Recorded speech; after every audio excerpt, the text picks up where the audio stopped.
Hello everyone, welcome back. This video was supposed to go out last week. I'm sorry. It's just last week was super busy. We've had some weather, so it's been kind of hard to do filming and stuff. It's the last few weeks of the monsoon season out here. We had parent-teacher conference, various stuff going on and trying to get things prepped for kiddo's birthday next week. All sorts of fun stuff, so hey.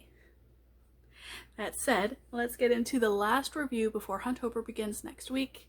We're going to be ending the Gallaghers of Ardmore trilogy with Heart of the Sea. So, as usual, if you have not read the previous books and you do not like spoilers, go ahead and read those books before watching the review. If you are like me and don't particularly care if you have spoilers or not, then by all means, go ahead and finish watching the video. So, this is the story of Darcy Gallagher, who is the last of the Gallagher siblings, and Trevor Magee, who is a man of Irish descent from New York, who is in Ireland to build a theater in Ardmore. So, as I'm sure you are expecting, this is going to be the last couple in the curse, or the last couple that is going to help break the curse that Prince Carrick had put on himself and his love lady Gwen like 300 years ago. So of course we're going to see more interaction from Prince Carrick, more interaction from Lady Gwen, although hers is always minimal because she's very quiet to begin with. And of course our main couple, Darcy and Trevor.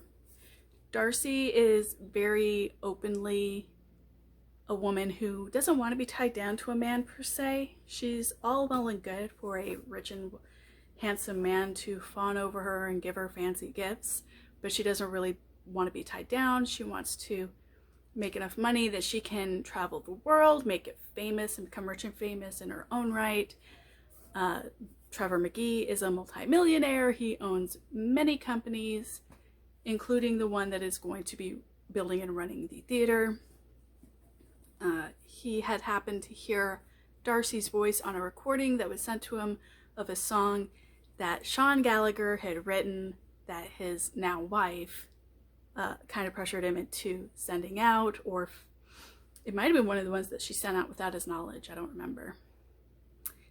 But so he heard Sean's music, heard Darcy's voice, and decided he wanted to A, produce Sean's music, and B, be the person to produce Darcy's voice with that music. And then upon seeing Darcy, the two of them were instantly attracted and decided to start having an affair. They both kind of intended for it to simply be an affair and just be done with it. And of course, they both caught feelings, and because you're not going to have a Nora Roberts romance without a happy ending. So I'm going to say the big major conflict that I remember from the story, because admittedly it's not really one of my favorites out of the three, so I didn't really go through and reread it. Sorry.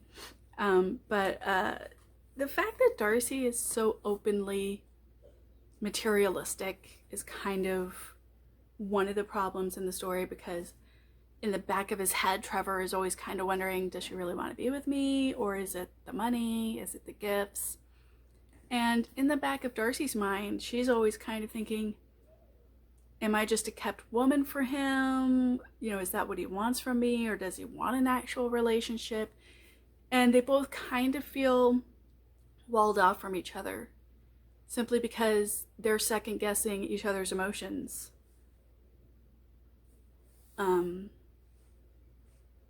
Partly because of her materialism, and partly because of his open statement that, he kind of doesn't want anything major either.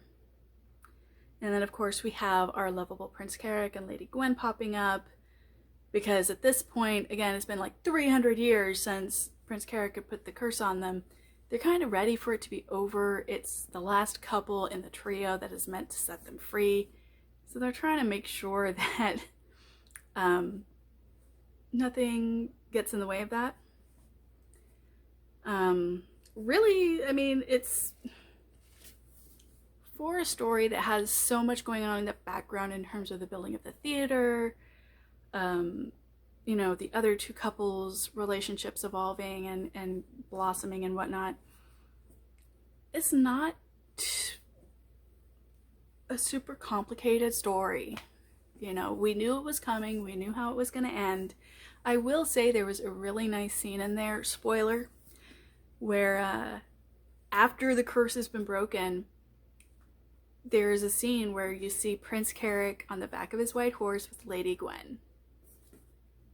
Which, I mean, seriously, by the end of the book, that's really what I cared about. I'm not going to say I dislike Darcy. I'm not going to say I dislike Trevor. They're just not my favorite characters from Nora Roberts.